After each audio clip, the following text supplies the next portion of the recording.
Vous écoutez La Voix de l'Espérance, une émission qui vous apporte paix, joie, confiance et espérance.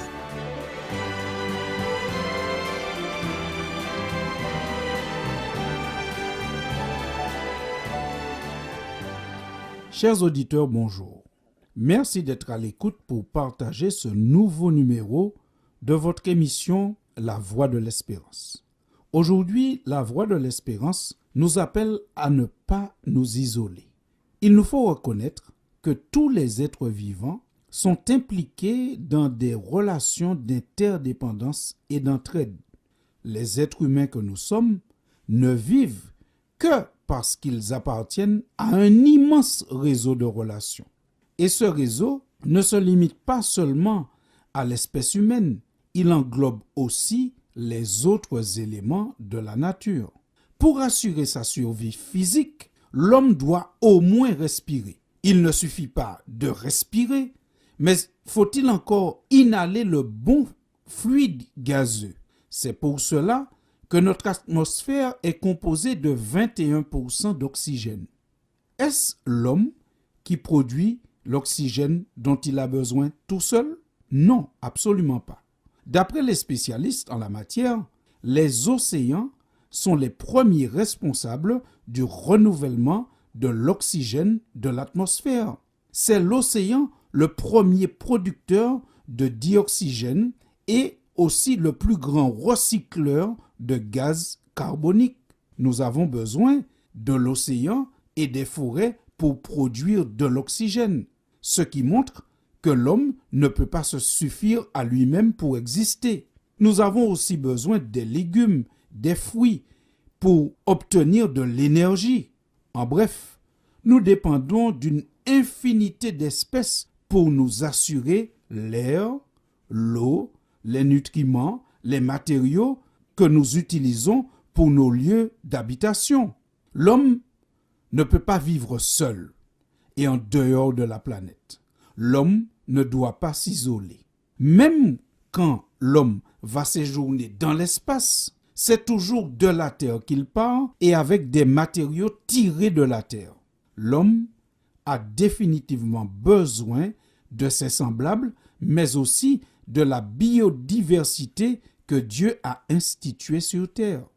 Dieu a maîtrisé et instauré toute cette science que les hommes sont en train de comprendre et de découvrir. Le récit de la création présenté dans le livre de la Genèse au chapitre 1 et 2 en témoigne. L'homme a été créé seulement le 6e jour après qu'un environnement bienfaisant pour lui a été préalablement préparé durant les 5 premiers jours de la semaine de création. Pour exister, l'être humain a aussi besoin d'avoir un vis-à-vis. L'homme ne peut pas s'isoler, l'homme ne doit pas s'isoler. Il n'est pas bon que l'homme soit seul. Cette phrase, principe, est valable aussi pour l'instauration et le développement d'une vie spirituelle. Il n'est pas bon que l'homme soit seul. Dieu qui respecte l'individualité de chacun donne la possibilité de prier seul. Oui, nous pouvons prier seuls. Par exemple, dans Matthieu chapitre 6, c'est Jésus même qui dit « Quand tu pries, entre dans ta chambre, ferme ta porte et prie ton Père qui est là, dans le lieu secret, et ton Père qui voit dans le secret te le rendra. » Ici, on sent bien que Jésus nous invite à avoir une vie de prière intime, une vie de prière seule. Mais ce n'est pas pour autant qu'il faut s'isoler spirituellement, puisque lorsque nous allons un peu plus loin, dans l'évangile de Marc, au chapitre 6, nous voyons que Jésus lui-même priait seul parfois. On dirait même qu'il s'organisait pour se retrouver seul pour prier. Dans Marc 6, nous lisons ceci au verset 45 et 46. Aussitôt après, donc Jésus avait une activité avec les disciples et une grande foule. Aussitôt après, il obligea ses disciples à monter dans la barque et à passer avant lui de l'autre côté, vers Bethsaïda, pendant que lui-même renverrait la foule.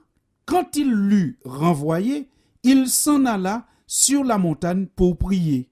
N'avez-vous pas l'impression que Jésus s'est organisé ici pour se retrouver seul pour prier? Il a demandé aux disciples de partir avant lui. Ensuite, il s'est chargé de renvoyer la foule. Et troisièmement, il alla sur la montagne pour prier.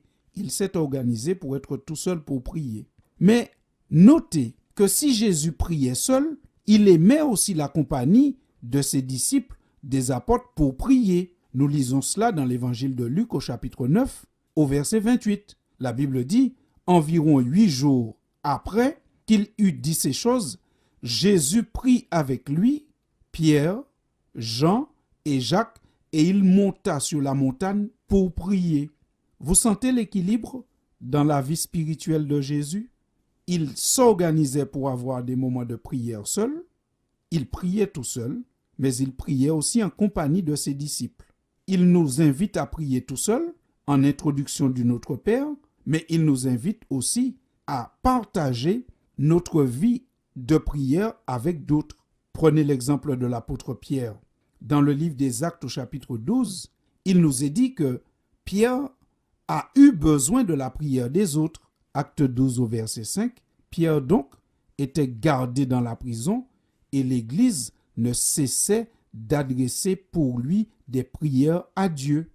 Chers amis, il ne faut pas que l'homme s'isole. C'est rassurant de savoir que quelqu'un prie pour soi. Prier pour quelqu'un d'autre que soi-même nous protège de l'égocentrisme. Quand on prie pour quelqu'un d'autre, c'est l'expression de notre amour pour lui. Mais accepter aussi qu'on prie pour nous est un signe d'humilité. Accepter la prière des autres nous fait sentir que nous ne sommes pas autosuffisants, que nous ne pouvons pas nous isoler et que nous avons besoin des autres. On peut donc conclure en disant « Prier les uns pour les autres renforce les liens de fraternité ». Chers amis auditeurs, il n'est pas bon que l'homme s'isole, il n'est pas bon de s'isoler.